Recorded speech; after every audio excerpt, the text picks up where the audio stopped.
Hi, and welcome to the Men on the Path to Love podcast, the Act in a Loving Way episode. I'm Bill Simpson, your host. I coach men who are struggling in relationship, how to communicate effectively, build trust, and deepen intimacy so that they can be the best version of themselves in relationship and live the life they love. So, what do I mean by act in a loving way? Well, it may seem obvious, but I think about my client Jordan, not his real name.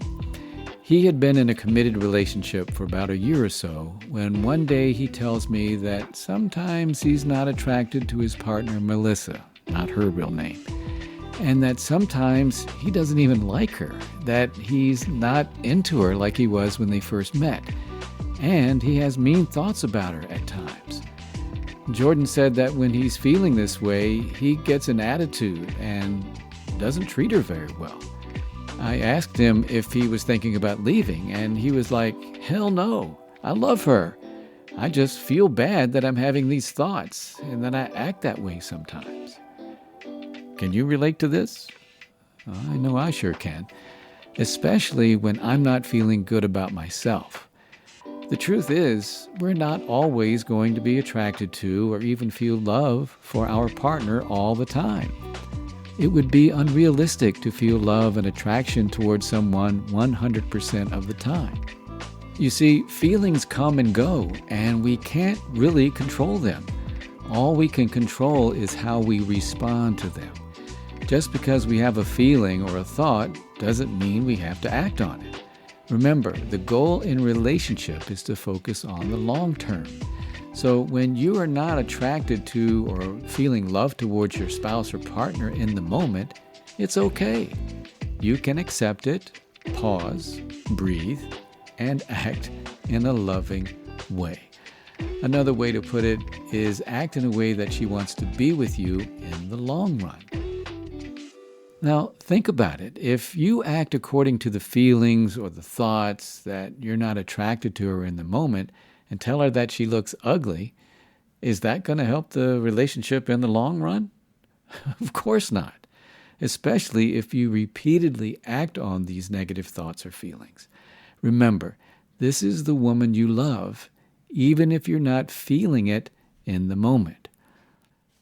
Psychologist and author of Act with Love, Russ Harris, says it might be helpful to think of love as a process.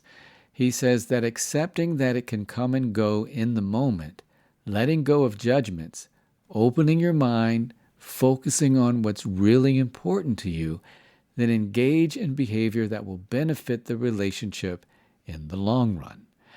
Well, let's go back to my client Jordan. After getting a sense of this process, he also did some self-reflection. He realized that when he's not feeling attracted to or love for Melissa, it's usually when he's not feeling so good about himself. This was a huge realization for him. He was projecting his own negative feelings about himself onto Melissa. Well, Jordan felt pretty good about himself for having this realization, and rightly so. Now, once Jordan saw the light, so to speak, he thought he would be able to check himself the next time negative thoughts and feelings about Melissa came up and act accordingly. Well, guess what? He didn't. Jordan had had a rough day at work. He's an electrician, and one of his customers was being difficult and threatened not to pay him all of the balance for a major job because the job took longer than he said it would, which is something that Jordan had been working on to improve, right? He comes home only to find Melissa was so caught up in her Netflix binge when she got home from work that she had forgotten to start dinner. And Jordan was disgusted. He went right back to judging Melissa, not feeling her, and repeating the same old pattern of reacting negatively. When he told me about it, he was really down on himself.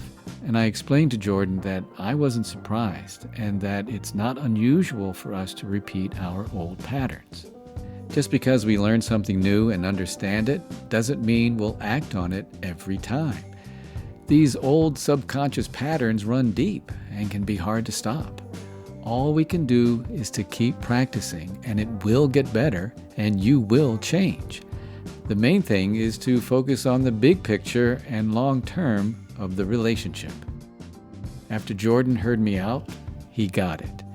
He said that he was committed to keep trying and continues to work on feeling better about himself with the intention of being the best at loving his partner. Look, when you're committed to doing your best at loving your spouse or partner, you are well on your way on the path to love.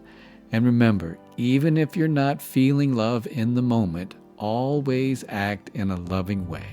Act in a way she wants to be with you for the long term of the relationship. Well, that'll wrap it up for this episode of the Men on the Path to Love podcast, the Act in a Loving Way episode. I'm Bill Simpson. Thank you so much for listening. And as always, if you have any challenges in your relationship you need help with, or you have feedback or suggestions about the show, if you want to get on my email list, email me at bill@pathways2livingwell.com. That's bill@pathways2livingwell.com. Please join me for the next episode where I talk about the likelihood of you and your spouse or partner being hurt in relationship. Ouch. It's the Men on the Path to Love podcast, the Hurt episode. And until then, keep your heart open and stay on the path to love.